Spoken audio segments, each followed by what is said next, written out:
Greetings, Matalino. Again, I am Junvert. In this video, we are going to discuss the May 2016 Civil Engineering Board problem in the Philippines. And it is about the motion of a particle in the x direction.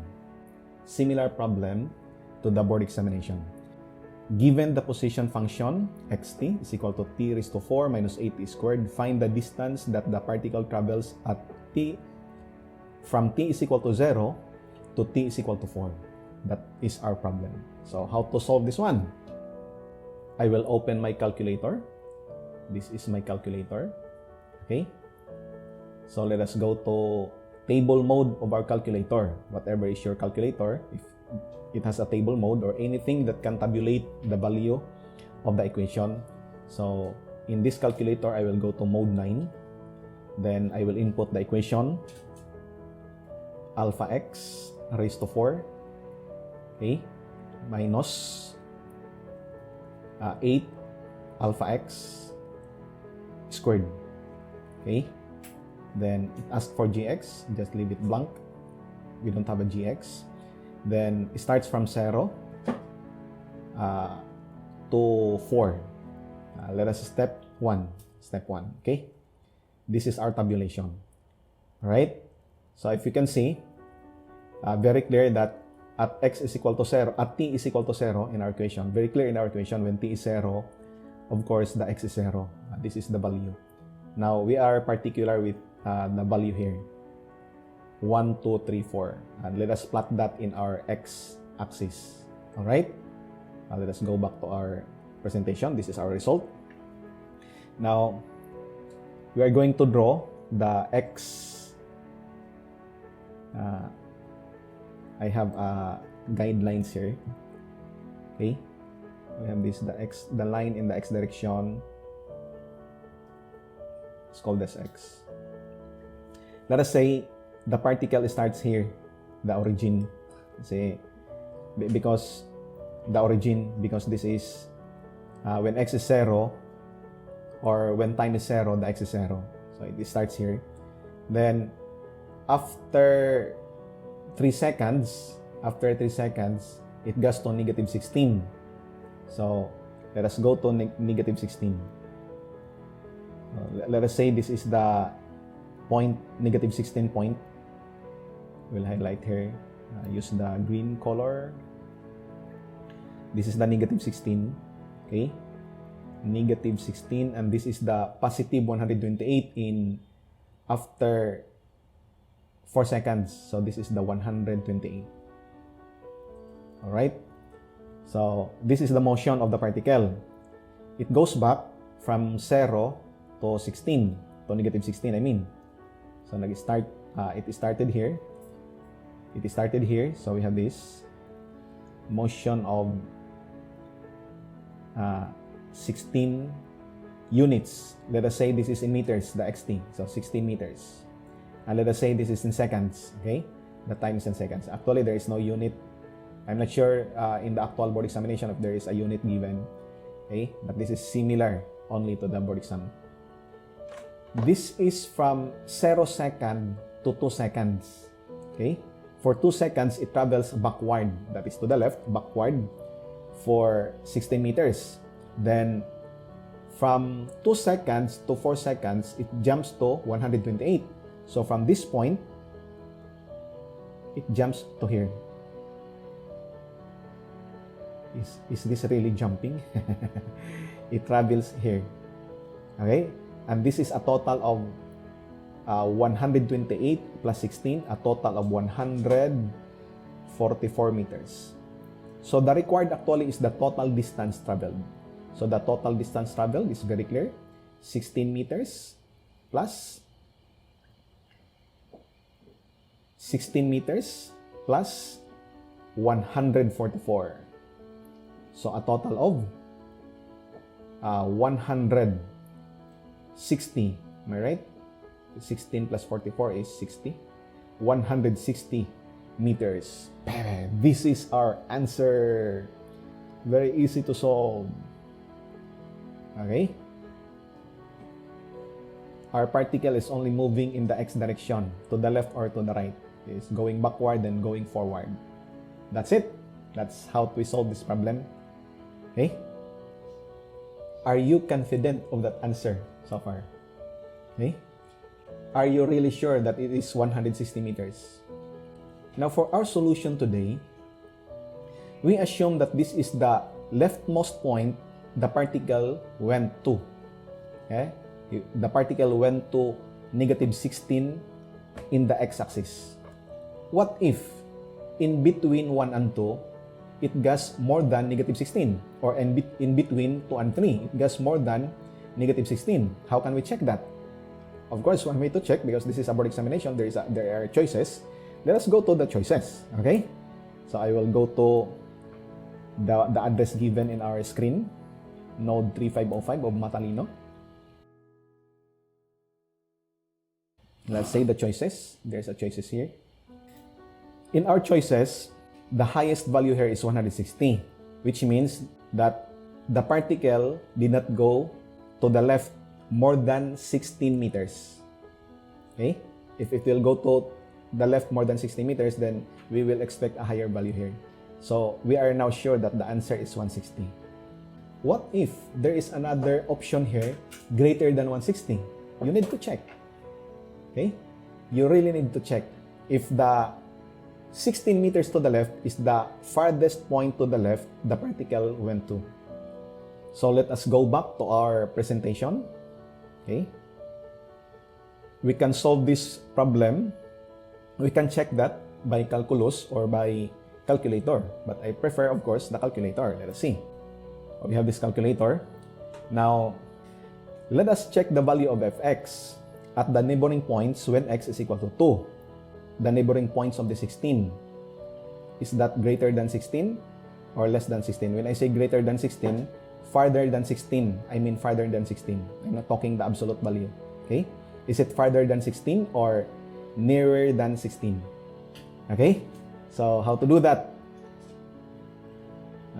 We are going to change the limits.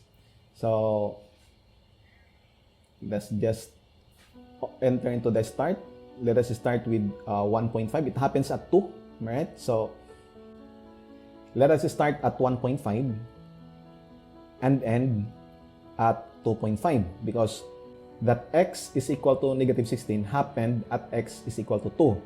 That's why we select this 1.5 and 2.5. Let us step 0.1. Okay? Step 0.1.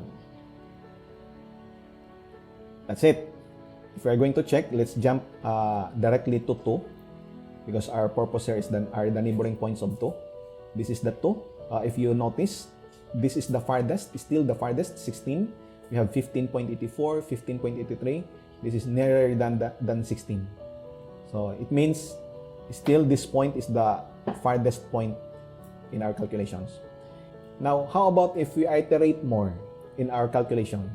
So to do that, let's go back to our equation. Then let's edit this one. Let us start with 1.9 and end at 2.1.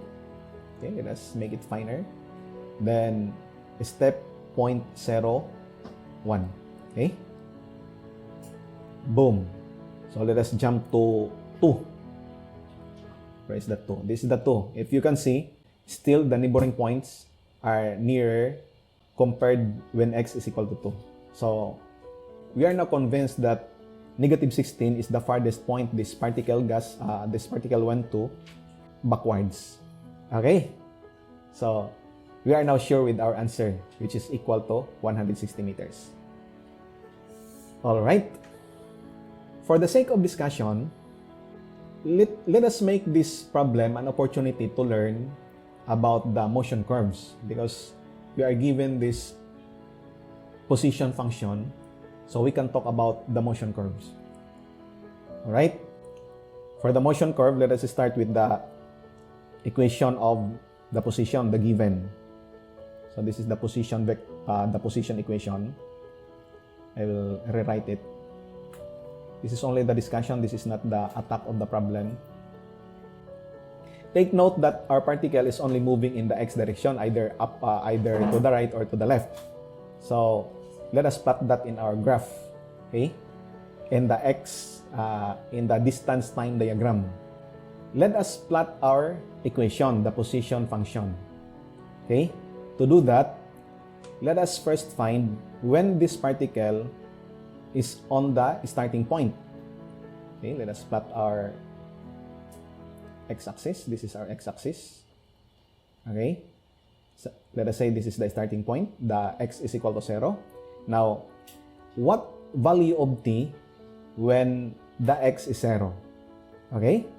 So to do that, let us make this left side of the equation 0. I will replace the color. X is equal to 0. That is equal to, let us factor t squared. So we have this t squared minus 8. Solve for t. T therefore is equal to 0, and the square root of 8 is 2 square root of 2. 2 square root of 2 is approximately 2.8. Right? So we have 1, 2, 2.8 is here. Okay? The x is equal to 0 when t is 2 square root of 2. The coordinates here is 2 square root of 2. Okay? And then the x is 0. And also at this point, we started at this point. Then after 2 square root of 2 seconds, let us say this is in seconds. After 2 square root of 2 seconds, the particle go back to this point. Okay? Now, the next thing we need to know is if the particle go backward or go forward. Okay? What function will determine if the particle go backward or go forward? Of course, we already did that in our previous solution. But our purpose here is to explain the motion curves. Alright? So, what quantity that can define the motion of the particle if it is going to the right or going to the left? What do you think? Velocity. We are going to plot the velocity equation, or we are going to determine the velocity equation. So, the velocity time diagram. So, for the velocity, we simply differentiate this position, or I may call this distance equation. Because the first derivative of the distance with respect to time, that will result to the velocity equation. Okay? So you have this, the velocity with respect to time is, just differentiate this equation. This will become 4t cubed minus 16t. Okay? So 4t cubed minus 16t, this is the velocity equation. Now, we understand that when we have a zero velocity, it means that the particle is at rest. Okay, that is the meaning when this value is 0. When the value of this velocity is positive, or there is a value which is positive, then our particle is in motion. It's moving in motion. What is the meaning when the velocity is negative? Of course, it's not at rest. And more than at rest, there is no such thing. It means that negative in the velocity is actually the direction of motion. So in the motion that is only in the x direction, positive is going to the positive direction of x, or let us call that forward, and negative, let us call that backward. Okay? When this particle goes backward and goes forward, it's easy. Let us find the value of velocity when time is 0, time is 1, time is 2, and time is 3, but it's time consuming, especially if there are many time to consider here in our time diagram. Okay? The easiest thing to do is to determine first when this particle is at rest, which means our velocity is 0. So when at rest, let us equate this velocity to 0. Alright? And let us factor 4t from our equation. What remains here is t squared minus 4. This is 0. Solve for t. We have the value of t is equal to 0. And the square root of 4 is 2. If you notice, we neglected the negative value of t in here and in here. we're only talking about from 0 up to 4 meters. From 0 up to 4 seconds. Alright? So, the particle is at rest when at time 0, when t is 0, and when t is equal to 2. The particle is at rest. There is no motion happening in the particle at these moments. Okay? Now, for the span of 0 to 2, is the particle going backward or going forward?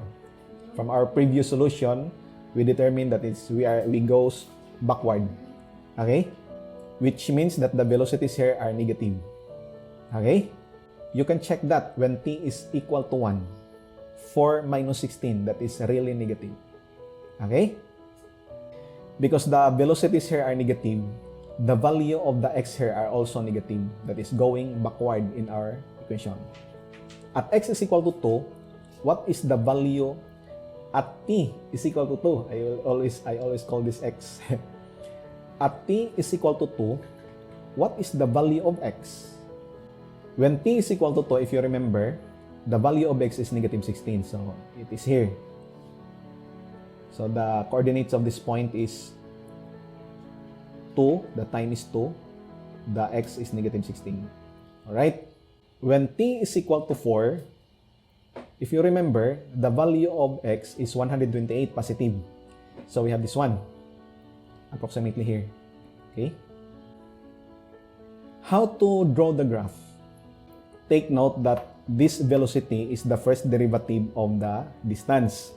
So, if you recall our calculus, this is dx over dt, where x is our distance, or the meaning of this is slope. Do you remember that? Slope of this function. What is the slope of the graph here? You read the value in the velocity diagram. Okay? The slope of the distance function is the value of the velocity function. Alright? So the slope here, the value here is 0, meaning in the distance function, in the distance diagram, we have a slope of 0. The velocity here is also 0. The slope here is also 0. Okay? If we are going to connect this portion, the diagram, so we have this one. I will use the yellow. Tangent at this point. Okay? Then tangent also at this point. So it is like an S. You have this graph, tangent at this point. Okay? So if I connect that with a smooth curve, okay, this is my best smooth curve in the whole wide world. That's it. Then it will go in here, this point. Then will go up at this point. This is for 128. Right? This is our graph of the distance function. Okay? Now, let us graph the velocity function, this function here. And after that, we are going to interpret. Okay? That is the most important part. How to interpret these graphs. Okay? When this graph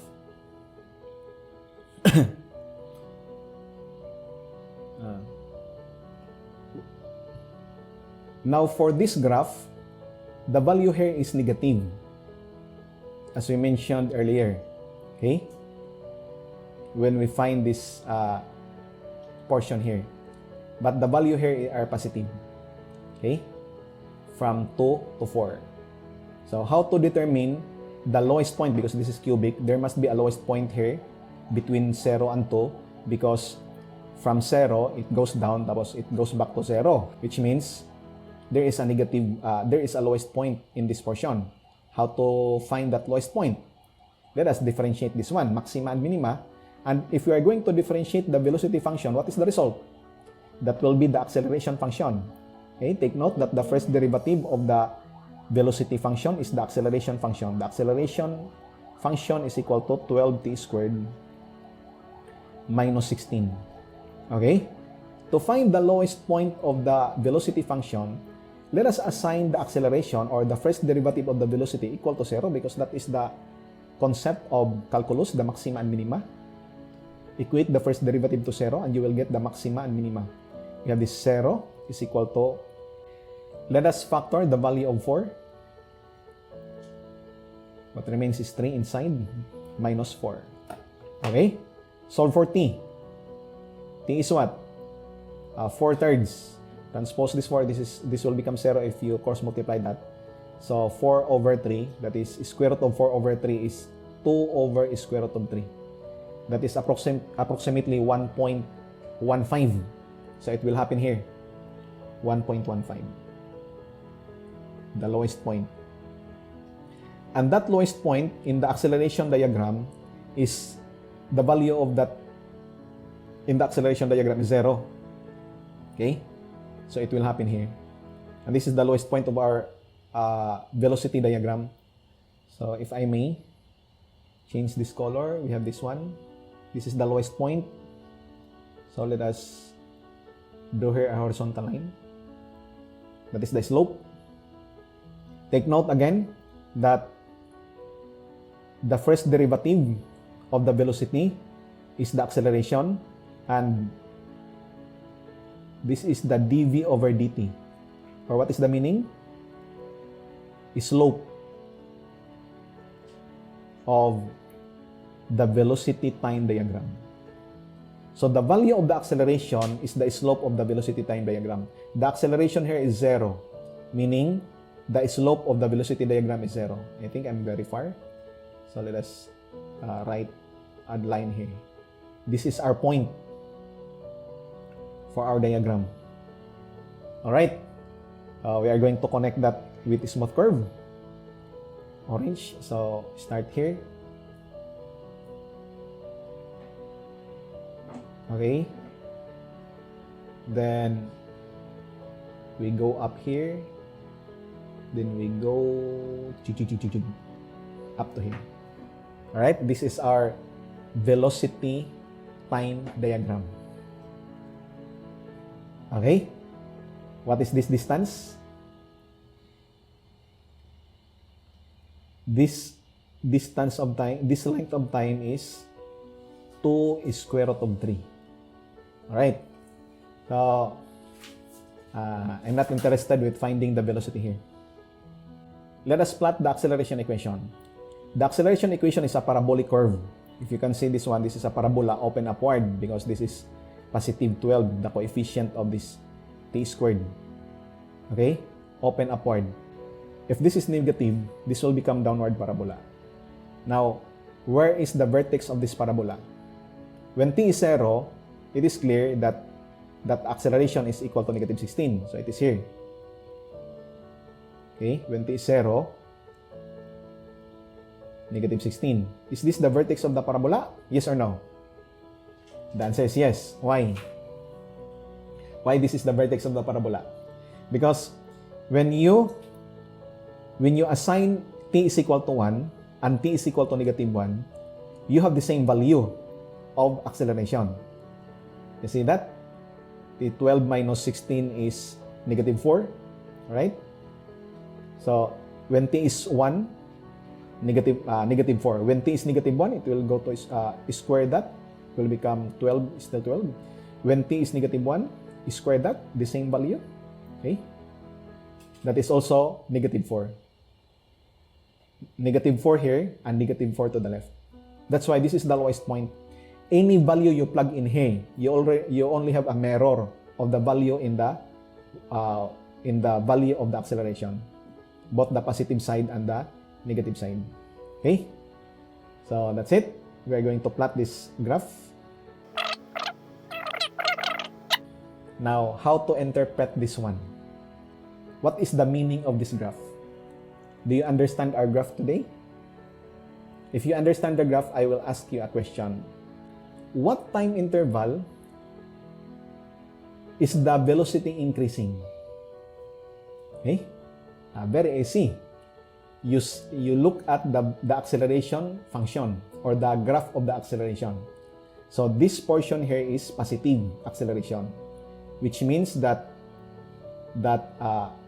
from this point up to this point, the particle is increasing in speed. Is that right? Wrong. That is actually wrong. But what is correct is from 2 seconds up to 4 seconds, the particle is speeding up. Okay? At a variable acceleration. Sir, but the acceleration here is positive. This point. If the acceleration is positive, it means that the particle is increasing in speed. Wrong. Actually, that is correct, but partially correct. What is the correct concept? When the motion of the particle and the direction of the acceleration are the same, then the particle is increasing. But if the motion of the particle is going backward and the acceleration is going forward, the velocity of the particle is decreasing. You understand that? Okay?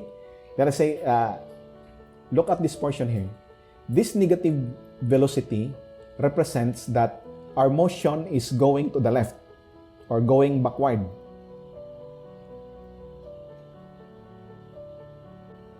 From our diagram here, it went to 16, negative 16. So this is the distance 16. This distance is this distance. Okay? It goes to 16. But from this portion up to here, the velocity is positive, meaning it goes back. Imagine that this happens in 2 seconds and this happens in less than 1 second, right? 2 seconds. This is faster motion here. It goes back in less than 1 second. While going backward, it happened in 2 seconds. Going forward, it only happened in less than 1 second. Let's look again this portion of the graph. The motion here is going backward.